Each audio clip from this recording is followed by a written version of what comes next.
Another year, another Evo Japan. After going on hiatus due to the pandemic, Evo Japan is back in full force, much like its brother, Evo. And I have to say, this has to be some of the best fighting games I've seen in a while. In this video, I'm only going to be talking about Melty Blood and King of Fighters, since I'm not really interested in Guilty Gear Strive, Tekken 7, or Street Fighter 5. I don't think anyone is. I think everyone's waiting for Street Fighter 6. That is besides the point. So, Melty Blood, what a fantastic top 8. This top 8 was leagues better than the top 8 for regular Evo last year, and that one was pretty good. I feel that there were a good selection of characters. We got some Shiki, Vlav, Hisui, Aoko, Roa, and of course, the grand champion, Noelle.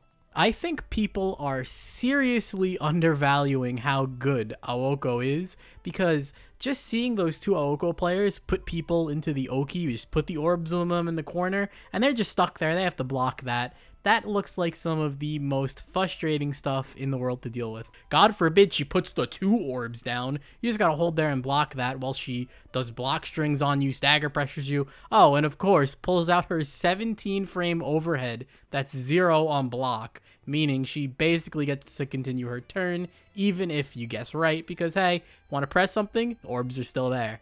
If we lived in a perfect world where everyone had perfect execution, they would definitely be playing Aoko.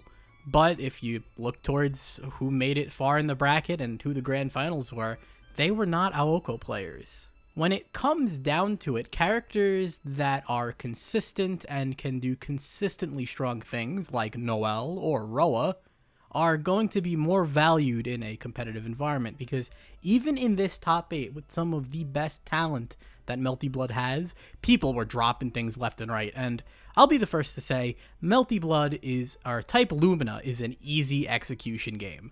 It is very hard to drop stuff when you're going for your basic bread and butters, and people were dropping stuff left and right due to nerves. That is usually why you don't see characters like Aoko, who are very strong on paper, but in practice it takes steel nerves to truly master that character. But I think we're going to be seeing more of her as the game develops. The last thing I want to mention for Melty Blood is that the commentators for Melty Blood had to have been some of the most enthusiastic people I have ever heard. I know Kamone was commentating, and I don't know the name of the other commentator, but he was going off the wall. The excitement he had for the game, passion, all of it was on display, and it was just infectious through the entire top 8. Really enhanced the viewer experience. And we can't talk about Melty Blood if I don't address the elephant in the room. There was no announcement at Evo Japan. Now, I don't know where people were getting the idea that there would be an announcement at Evo Japan in their head. I guess it was just assumed, but you really have to look back on the history of this game to understand why I thought there wasn't going to be an announcement, and hey, unfortunately, I was right. Everything involving Type Lumina has always been announced on Type Moon's terms, not French breads. So when it comes down to it, it's up to Type Moon when they want to release updates and when they want to announce characters or not. It's very likely that the next announcement for Type Lumina will be coming through a Type Moon official stream, usually the Type Moon Times, and we might have to wait a couple of months for that. It could be in 2 months, it could be before Evo, it could be after Evo. We really don't know, and unfortunately, we're at the mercy of Type Moon. But I am confident that Type Lumina will continue to receive support, as the game is doing incredibly well. It just sold 400,000 copies. I think the highest amount a Melty Blood game has ever sold, and probably the highest amount a French bread game has ever sold. Despite that they're radio silence right now, they definitely have something big cooking for us in the future. All in all, Melty Blood Top 8 at Evo Japan was absolutely fantastic, and if you haven't watched it and you're a fan of Melty Blood, go watch it now. It is great. Moving on, we're going to talk about some KOF. King of Fighters 15. Oh my god, this top 8 was absolutely insane in a completely opposite way, in that it put me to sleep outside of every time Zhao Hai was playing, because man, when you get to this level at KOF, when you see the same characters over and over again, it really does get boring. I will say that this was better than the current Evo that we had. That Evo wasn't very enjoyable to watch, but yet again, who did we see all over Evo? Cronin and B. Janet. Everyone honestly thought that those two characters were dead after the last balance patch, but surprise, surprise, both of them are alive and kicking. Although, something I think no one expected back when the Shingo patch came out was how strong Kyo Kusanagi is on point.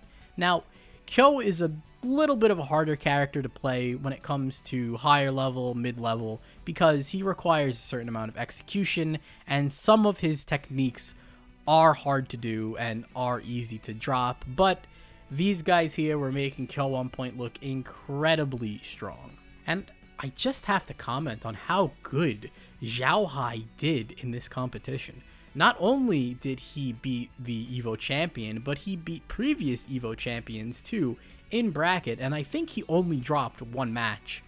Zhao Hai is so good at KOF neutral that it seems like he's just doing very simple things, but in this mastery of the very basic fundamentals of KOF, he has such a great amount of control, he makes his opponents look like they're new players. Finally, I'm going to talk about all of SNK's announcements, and SNK definitely had the best announcement out of any company here. Kim is coming out on April 4th, that's very soon.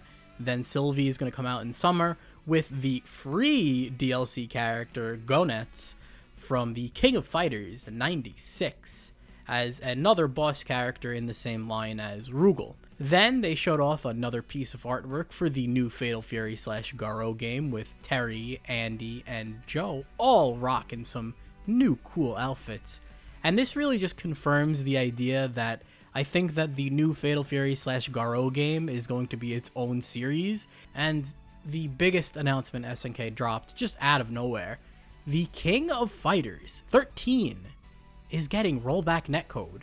The dream has finally been achieved. For the longest time, I have always been talking about two games getting rollback netcode. Guilty Gear XIII Rev 2 and the King of Fighters 13, and now we are living in a world where both are going to have rollback netcode.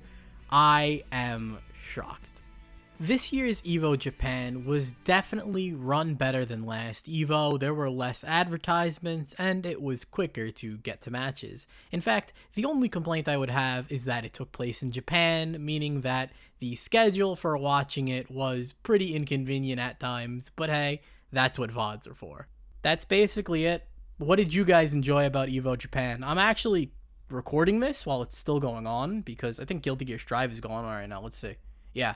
There's some Guilty Gear Strive on stream right now, very exciting stuff. Then there's going to be some Tekken 7, and then everyone's favorite game, Street Fighter V Arcade Edition. Obviously, Melty Blood was the highlight for me, but how do you guys feel? What was your personal favorite moment of Evo Japan? Anyway, thanks for watching, like always, and goodbye.